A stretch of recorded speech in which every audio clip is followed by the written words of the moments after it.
Hey everybody, my name is Ross and Citrullo. Renan Yildizdogan. And we're here at RHC Music Studios in Toronto, Canada. This is where we had the pleasure of mixing Samantha Martin Delta Sugar's Juno Nominated latest record, The Reckless One. Ray, do you want to talk a little bit about the inspiration, about what led us to maybe the sounds that we got on the record and sort of what brought us here? Yeah, for sure. Reckless One is Samantha Martin Delta Sugar's third record to date, but it's actually the band's second record with featuring the 12-piece ensemble. So I guess it would be fair to say that this is more of a sophomore record for the band. In terms of influences and sounds, we didn't really go into the studio with a certain sound or an era in mind. The idea was to just kind of let the band do their thing and see which era our ears took us to for each individual song. In the process, we ended up covering a few decades, and the album ended up covering a range of influences from the 50s, 60s, and 70s. I would say it's a fusion of Stax, Memphis Soul, and Muscle Shoals recordings that we all love, with Samantha's voice in the forefront. And as the record progresses, it kind of slowly shifts towards Spector's wall of sound with layered strings, background vocals, vibraphones, acoustic guitars, horns, and some other cool stuff. Really focusing on the harmonics with added elements of like funk, rock, and psychedelic soul. Love Is All Around is the opening track to the album, and it features a whole band. The drums, bass, Rhodes, and Samantha's vocals were actually recorded live off the floor. Backing vocals, 3-piece horn section, mellotron, percussions, and a bunch of other cool stuff was overdubbed after.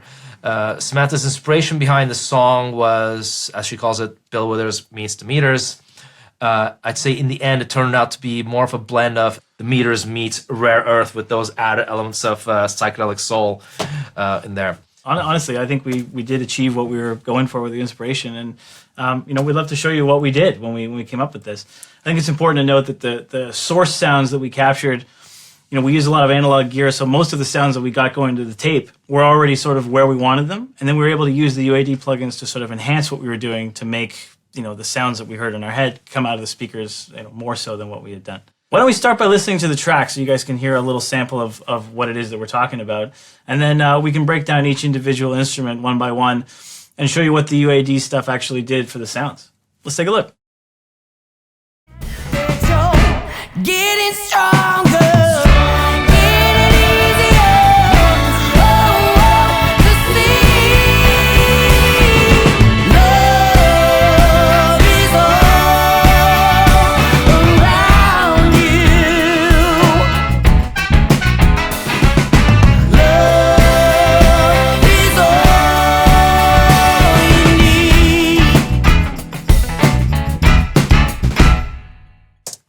So there, you can kind of see, what we were originally going for, and I think this kind of hits on all of the influences that we've talked about, and, I think it sounds pretty rad.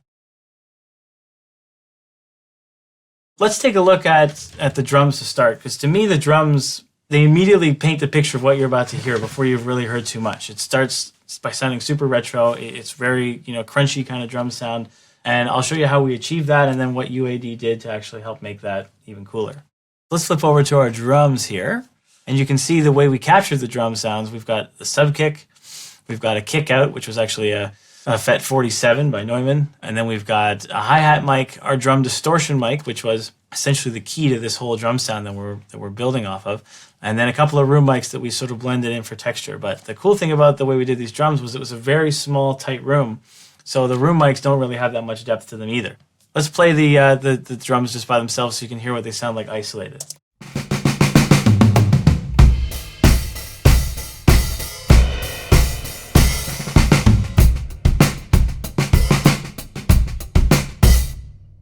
Okay, so right off the bat, the majority of this drum sound is actually the kick drum, which is the sub-kick mic and the FET 47, and the drum distortion mic, which what we used was a DX77, and we threw that right between the snare and the hi-hat. So it's kind of getting that the sound of both together, but that's kind of giving us the picture of the whole kit plus the hi-hat. So if you listen to the kick drum without those, it ends up being very much isolated to just the subsection of the kit.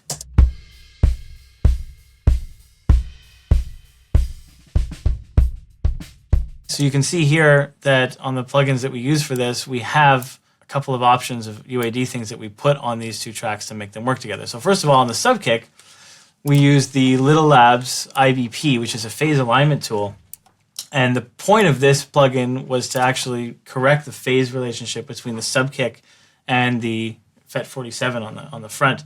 But when we got into the mixing environment, we were able to listen in and notice that the phase wasn't perfectly aligned with the two tracks. So we use this plugin to allow us to isolate the differences in the phase discrepancies. So by using this actually helps make the kick drum sound even fuller with the sub frequencies. So this is what it was like before the Little Labs was on here. And then this is what it's like when we add that plugin to the track. So you can see that the kick drum now starts to sound a lot more round. It gives it a little bit more depth, and it sounds a little bit more 3D. And this is because both phase relationships are both pushing and pulling at the same time. Okay, then once we got the phase aligned properly with the kick drums, we then added another one of my favorite plugins by UAD, which is something that I think I have on almost every mix that I do, and this is the Voice of God, the Little Labs Voice of God. And what it does is it just sort of exaggerates and accentuates the low end frequencies that you hear from subbier tracks. So when I play this without the Voice of God, you'll hear that the sub kick is still doing what it's supposed to, but it's not as exciting. So have a listen to this without the Voice of God. And now I'm going to throw the Voice of God on. You see how it's adding much more excitement to the track. I'm actually feel like the kick drum is hitting me in the chest. The sub frequencies are very much hitting you and making you feel like you're part of the song. So that's definitely a must-have. So if you look at the kick drum bus on this track, you'll see that I've again used the Little Labs phase alignment tool. This was because I wanted to then straighten out the kick drum sounds, the combination of the sub kick and the kick out, with the drum distortion mic, which again is that RCA DX77. Ray, do you want to talk a little bit about that microphone? That was actually your idea to use the pillbox. Yeah, I mean, we wanted to use the RCA 77DX not just on the drums, but we actually ended up using it on the horns as well as the vocals and the backing vocals. That's it. To impart a character of that vintage sound that all those records from that era kind of utilized. So this mic actually allowed us to capture a bit of the kick, the snare, and the hi-hat all together. And it has a natural vintage sound to it because it is not directly kind of mic'd, and it's kind of up to the player to control the velocity and the dynamics of their playing. That's a great point. It really is, in this case, it's really much about the player. The player has the ability to accentuate the snares, unlike in a traditional mic setup. So let's have a look at what this sounded like just raw. So I'm going to just bypass the plugins on here. Let's hear what it sounded like raw before we touched it with any UAD stuff.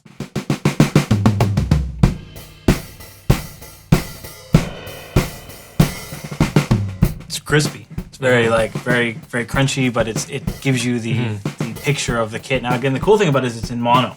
So the mic source here is actually just giving you drums right up the center, and along with the kick drum mic, your drums are completely in the center. So alone, it sounded like that. And then we thought, this could use a little bit more warmth. It could use a little bit more of maybe a little bit more retro vibe. So we slapped on the Studer A800. And this was used purely for tape saturation. So we wanted to give a little bit more of that warmth to it, but we still wanted it to feel like it was still keeping the raw characters of the microphone. So this is what it sounded like again before. And then when I throw the tape machine on it, it kind of does this to it.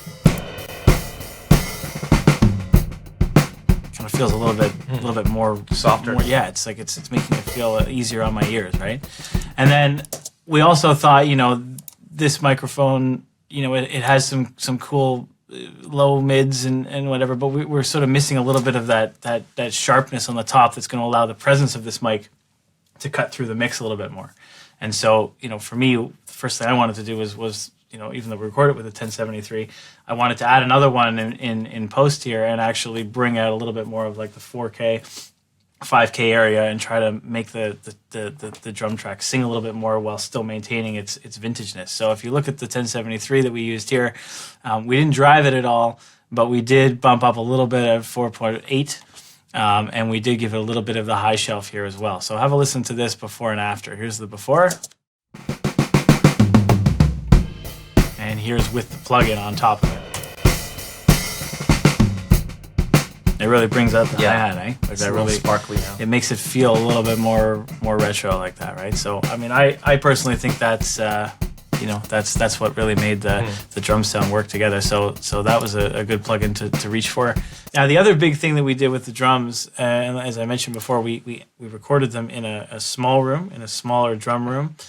So we added some room mics, which again were more about capturing the depth and sort of giving us that stereo image. What we ended up doing to sort of emulate that is we employed the Ocean Waves Studio reverb plugin, and this allowed us to, on a send, mix in some of this drum room reverb with some of the original drum sound that we had. And by using the blend of that actually allowed the drums to jump out past the 2D spectrum that we capture with the mono recording and allow the drums to actually feel wider. So if you listen to this without our drum reverb,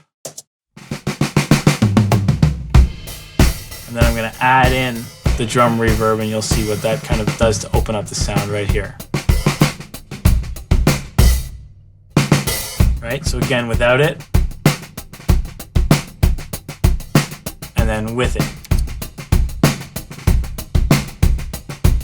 So that helps to keep it feeling like it's live in a room that actually has a little bit of space to it, like as though they would be recording as a band, inside of a room of this size. So, I mean, that was sort of the goal with all of these instruments that we're going to be going through, is actually seeing, how to put each one of these elements inside of a room where they all felt like they were playing in the same space together. And now this plugin, you can use it as a remic as well. You can actually put it on top as an insert on a track and essentially remic it in that room through a series of mics. We used it as a reverb, so we were actually sending our signal, our dry signal, into it and blending that in together. And that allowed us to capture a bit more 3D image out of it. So once again, this was sort of a process that we took for a lot of the instruments in the track. So that was our drum setup that we had. So the bass was a little easier. We only had one track to contend with. We had a great bass player, and a lot of the sound that we're getting here is based on the feel of his hands. What we did was we recorded a straight DI, and we also recorded an Ampeg Sans DI, which actually gave us that dry sound with still a little bit of realism to it. So we recorded that, and we were again going for that sort of that old Motown sort of dead, dry bass sound. So we didn't want to go through an amp with it. We wanted to make it go direct into the channels. And when we brought it into the system, it already sounded pretty good by the time we got it in here. So I'm going to play it. So here's what it was.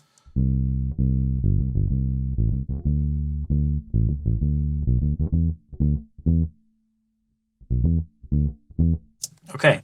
We listened to the track and we said, gee, it would be nice if it was just a little bit more compressed, and then maybe we can try to carve out some frequencies to make it sound as big as the kick drum. So the first thing we did was we pulled out the API Vision strip, the Vision channel strip, and I hit it with a touch of compression, and then I boosted a bunch of parts on the 550 EQ module. So I've boosted a little bit at 12K, I've boosted a little bit at 4K, and then I've boosted a lot 180. Okay, and then I really emphasized the low here around 50 to try to give it that little bit of woof in the same place that the voice of God was sort of lifting the kick drum. And so this helped to lock this in with the kick a lot more. So have a listen to this track without the Vision strip, and then I'll put the Vision strip in and you'll hear what that is doing. And then with the strip,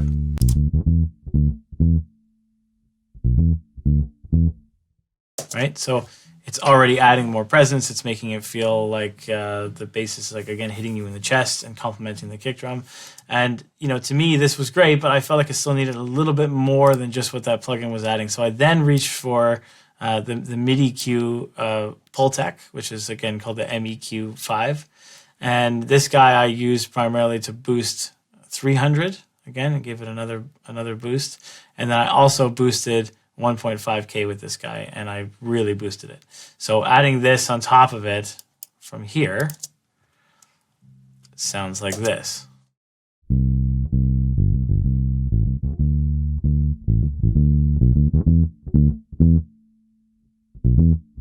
And to me, this really felt like it was adding that clarity of the track, but I was also still feeling it in my chest. And now hearing that complementing against the kick drum, these now started to lock together quite well. So let's have a listen to this against the drums.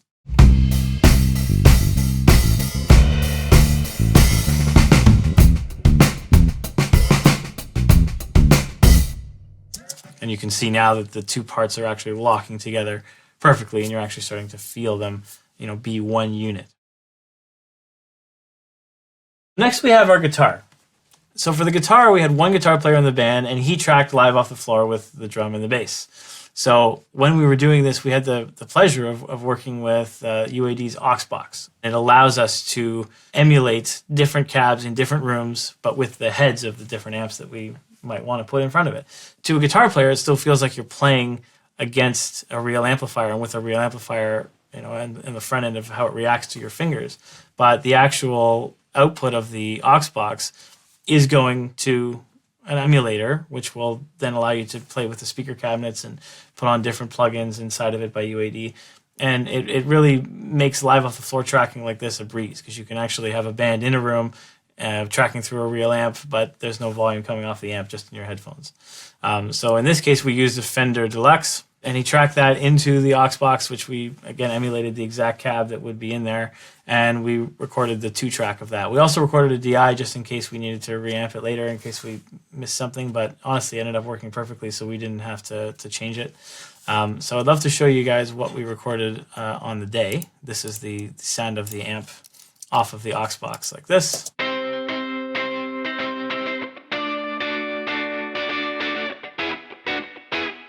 So this sounded already pretty good when it came off of the aux box. I felt that it needed a little bit of a lift, so I added the E channel, the SSL 4000 E channel to this track. No dynamics, just purely for the EQ for this module. And what I actually did was cut a little bit of harshness from the 10K area. I boosted a little bit around 4K. I boosted another little bit around 800, which for a solo guitar track, a guitar track that's the only one in the track, a little bit of 800 seems to go a long way to push those guitars through on top of the bass guitar. And then I did a little roll off at the bottom up me 70 hertz. So that was my EQ that I treated it with, because other than that, it sounded great right off of the track. And then after that, I felt the need to use a little bit of compression just to level the output of what I had done, to tame some of the peaks that I boosted around 4K. So here I reached for the 1176. In this case, I reached for the Legacy one. We shot out the Legacy one against the Rev A. And for this particular purposes, the Legacy one had a little bit less aggression. And for me, it made more sense to use this guy just because it was a little bit more tame, and it served the purpose quicker. So I'll show you the difference between the original track and the SSL, and then I will add the 1176 on top of that. So here's the original track right here. Okay, and then now I'm going to add the SSL to that. And then I'm going to add the 1176 to that.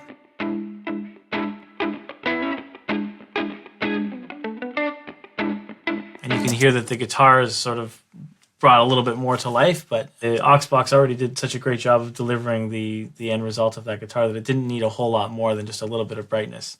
So have a listen to this with the track.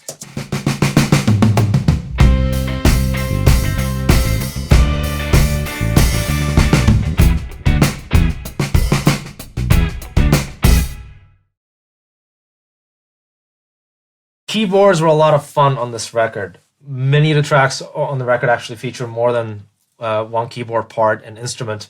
The keyboard player kind of played live off the floor with the band. We then took the MIDI information from that and ran it through Arturia plugins to create our dirty Wurlitzer sound, as well as the Mellotron, which kind of kicks in during the choruses. Outside of that, we have a bit of vibraphone going through the verses. At the end of it, we still felt like it needed more keys, and in came the B3. We layered the B3 throughout the entire track. And then once we got them in the mixing platform, we realized they needed to have a little bit more life. So that's where we reached for more of our UAD plugins. The Wurlitzer, for example, let's start there. This is the Whirly being played without any of our plugins. So I'll just go ahead and play that alone. And you can hear that it's there. It sounds dirty, right? But it still has a little bit of those frequencies popping out, and it feels like it needs to be leveled out a little bit. So we used the UA 1176 in Legacy, and we used this to basically even out the track and try to make it so it wasn't jumping out quite as much. So here is the Wurlitzer without the plugins. And then let's add the 1176. You feel how it feels a little more even, especially in the shot section. Before they felt a little sharp, they were kind of digging in at the ear a little bit. Now they're more controlled. So that's what we did with the Wurlitzer. Now the organ, as Ray was saying, actually it's primarily a feature of the chorus. So I'm just going to play us here from the pre-chorus into the chorus. And this is what it sounds like, again, without our plugins on top of it. So like this.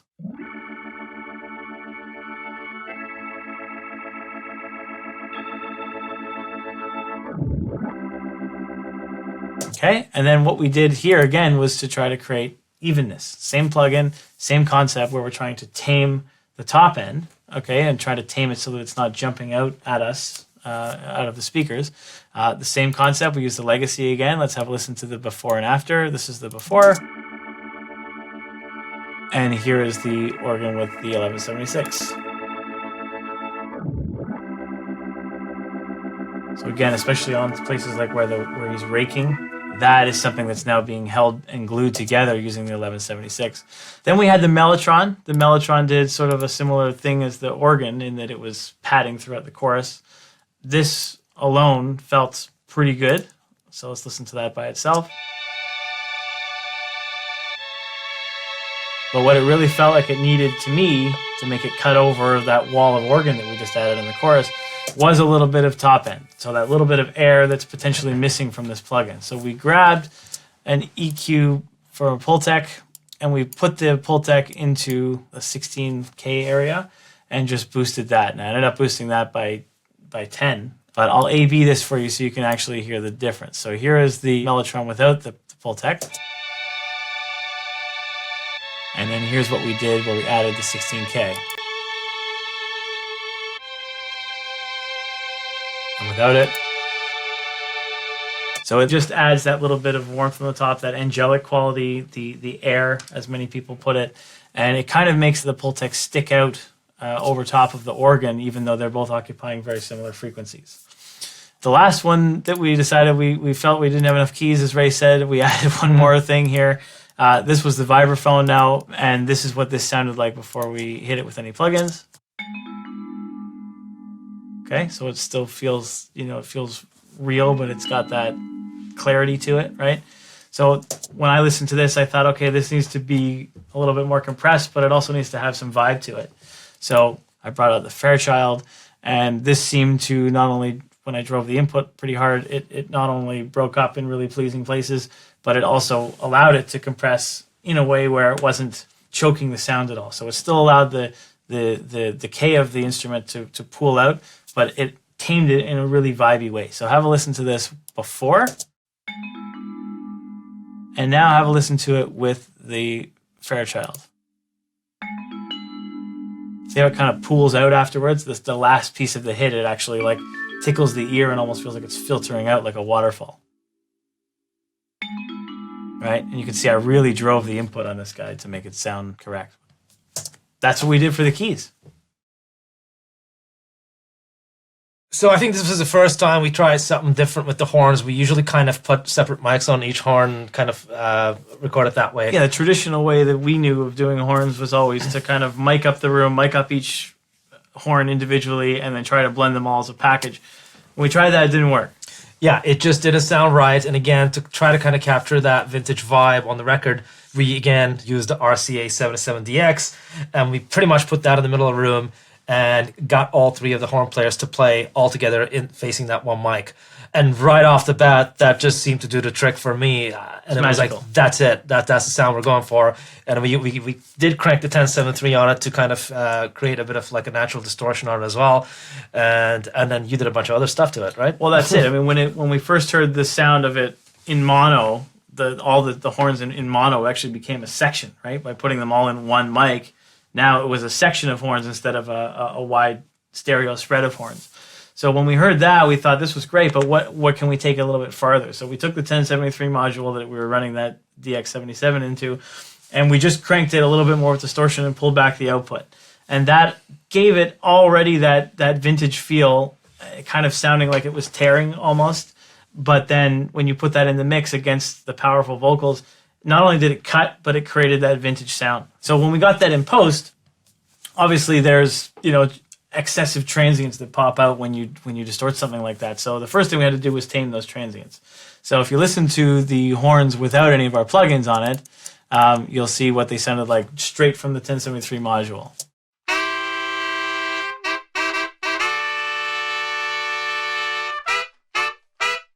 So obviously we needed to tame the transients a little bit. So this time I grabbed the Rev A just because I wanted it to be a little bit more aggressive. I wanted to tackle those transients a little bit harder. So as you can see here, the gain reduction is going to be quite aggressive, and that's going to allow the tail of the notes to pop out a little bit more and tame that initial attack transient that the distortion of the 1073 was bringing out. So have a listen to this. So you see how the initial attack is sort of minimized, but the tail of the track is able to pull out a little bit farther. Once we did that, then we went on our bus and we brought out another SSL channel strip. So as you can see here, I boosted at 8K to give it that little bit of piercingness to compete with the vocal at some points. So that was the horns in terms of the direct mics.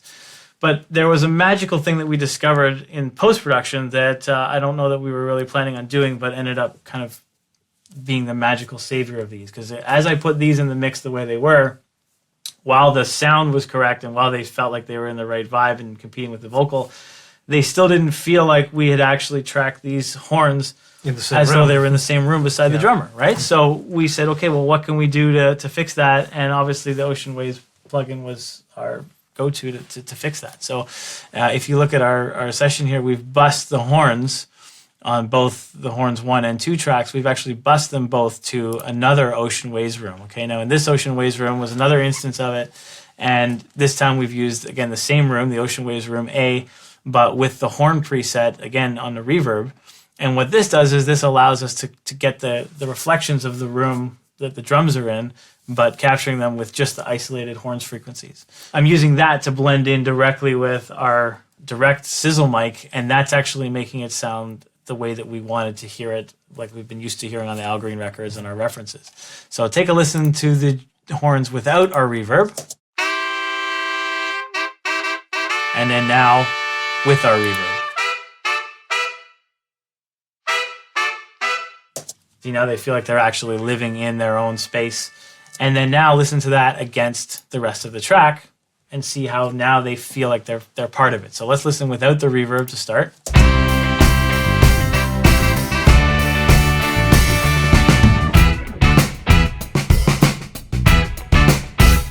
Okay, and now with the reverb. They feel like they're wide open now. They actually feel like they're sitting against the drums and they're in the same place as them. So every time the shots of the horns happen, that decay matches the same decay that the drums have. So to me, that felt like that really, really put the horns, in the mix and locked them in. And that was how we did our horns. Now we're on to the vocals. The vocals are arguably the most important part of any song. And for this song, and all the songs on this record, they all feature the very talented Samantha Martin. For this track, we recorded vocals using 2 microphones. We placed 2 microphones, one on top of each other, and had her sing directly into the center of both of the microphones. And so this allowed us to, in post, have the option to blend the signals between both options of the microphones. So in this case, we used the U47 and our RCA DX77. Each one of the mics that we used had different characteristics. We ran the U47 through a 1073 BAE, and the RCA mic we ran through a Manley Vox box. That's and blended it accordingly to each song. Yeah, so each song got to have a bit of a different character because you were actually able to use parts of both microphones, right? The key to a vocal track like this is actually having the vocalist sing into the 2 microphones and basically splitting the diaphragms, putting them together so that you actually have the same vocal tone on both mics. So by doing this, we actually were able to have the choice in post-production between which flavor we wanted to go on which song. Which varied quite a bit. It did. I don't think any 2 songs actually had the same vocal throughout the whole thing, even though they were all tracked in the same room at the same time. They actually all have a different, unique vocal tone to them. Though, again, they're all consistently Sam, but, they all have different characters depending on the way that the sonics of that mix built up and allowed it to work. So we've got the RCA that's on the Manley is the one that we favored for this song. So this one's actually living at -3. And then the U47 is at -9. And these are both going into a mono bus and blended so that they're not clipping the input. So let me show you guys how the different mics characteristics actually worked against Sam's vocal. So this is the U47 directly. Getting stronger, get it easier, oh, to see. And then let's hear the RCA through the manly. Getting stronger, get it easier, oh, to see. To see how they really do capture different parts of the character, right? Like the RCA is really thick. It's got a lot of mids, but the U47 has this 3D quality, and it's got this, like, we pushed the 1073 a little bit, obviously, too, right? And so it's got this little bit of extra vintage warmth to it, too, right? So you can see how we kind of blended them together. Here's what they both sounded like blended together. So this is our -9 on the U47 and -3 on the RCA. Getting stronger, get it easier, oh, to see. Cool. So then when we got it in post, it just really needed some compression, and it needed to be evened out a little bit. The transients needed to be tamed a little bit. But most importantly, it just needed to feel like it had its own sonic vibe. And so that's where the blend came in. And once we got the blend perfect, then it was just about finding the right compressor. Okay, now obviously we had to de-ess it a little bit, so we used Massey de-esser to make that happen. But then we found our magic in the LA2. We just slapped it on without even changing anything, without even moving any of the knobs. The compressor just immediately worked. It was perfect. We just changed the peak reduction a little bit, and all of a sudden the magic was there. So let me show you what this sounds like now, the blend before the LA2 and after the LA2. So this is before. Getting stronger, get it easier, oh, to see.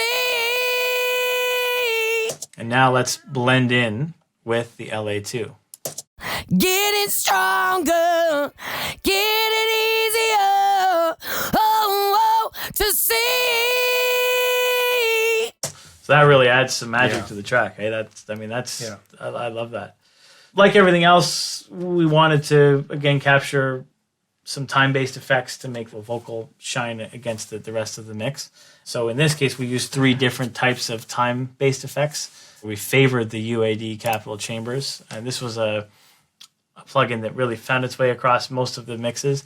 And in this particular track, we used it against the EMT 140, which was a plate reverb. So we mixed a bit of the vocals into that, as well as a delay, which we used from Sound Toys, which just added a little bit of slapback.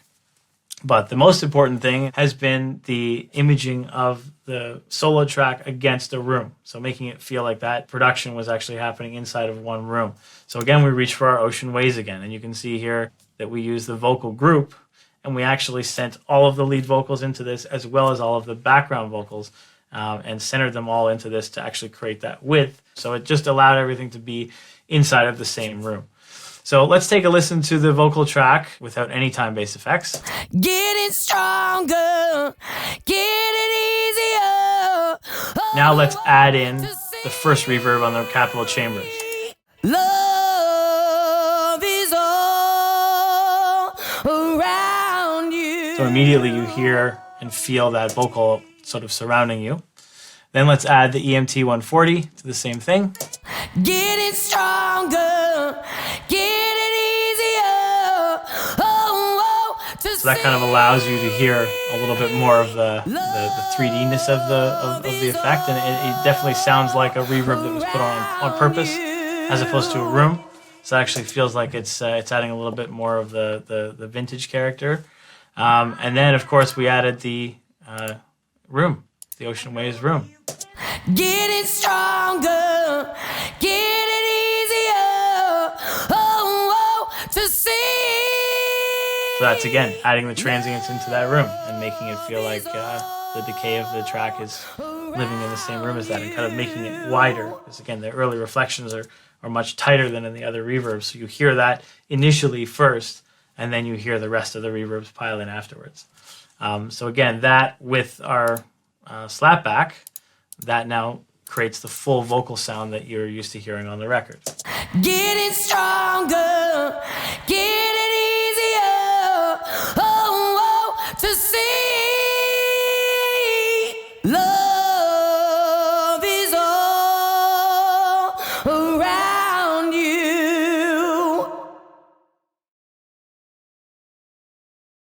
The backing vocals, Samantha actually likes to call them co-vocalists, like the origins of Samantha Martin and Delta Sugar when they were a 4-piece. So for this record, obviously, we have all these instruments, extra players. It was really important for us to make sure that that spirit of the original Delta Sugar was still reflected in this record. And for this song, we actually layered quite a lot of backing vocals to kind of give it that rare earth feel.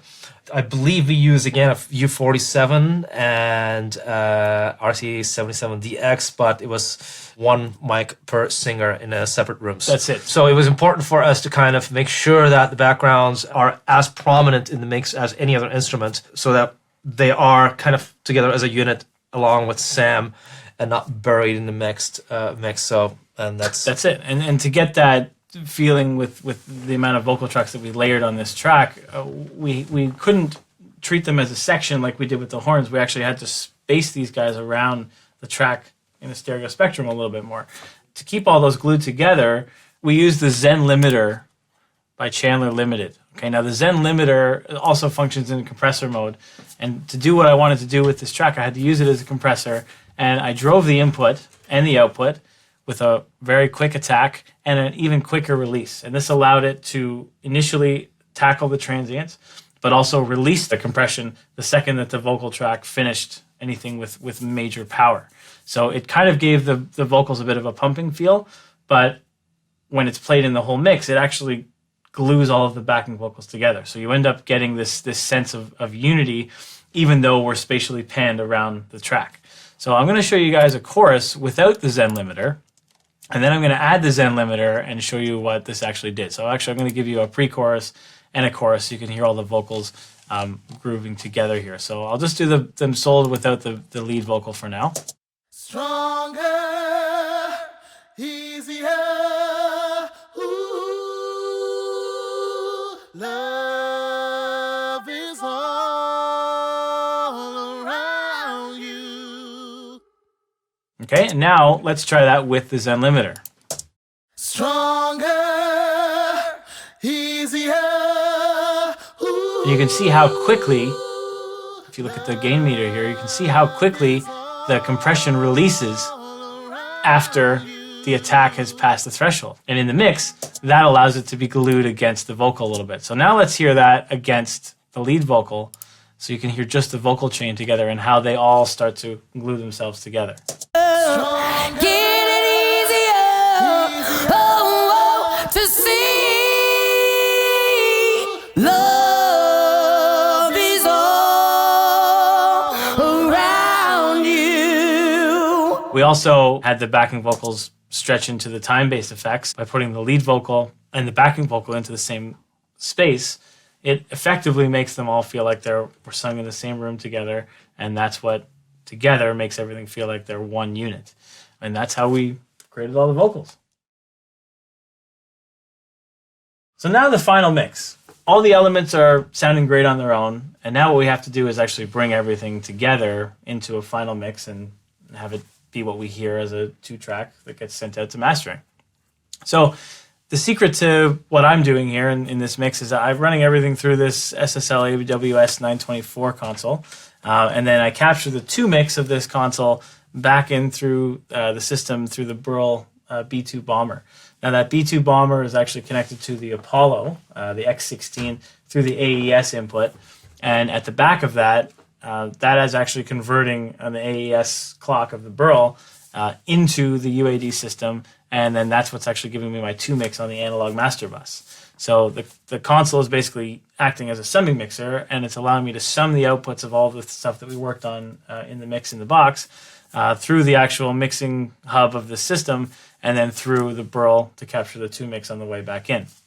Now on the Burl's 2 mix, I have inserted this curve bender. Okay, now this is just an EQ, and I'm doing very subtle EQ moves on here, but they're allowing me to create a little bit more presence and roll off a little bit of the low mids and boost a bit of the bass to kind of give the mix just a little bit more of a pleasing output and sort of overall carve some of the build-up that's happening in the low mids.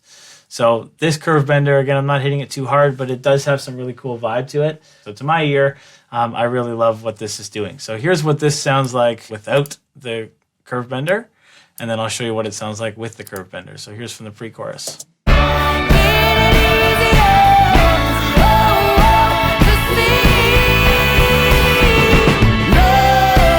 Okay, now with the curve bender.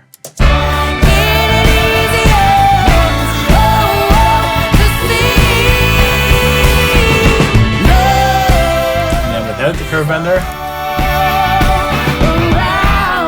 And then with the curve bender.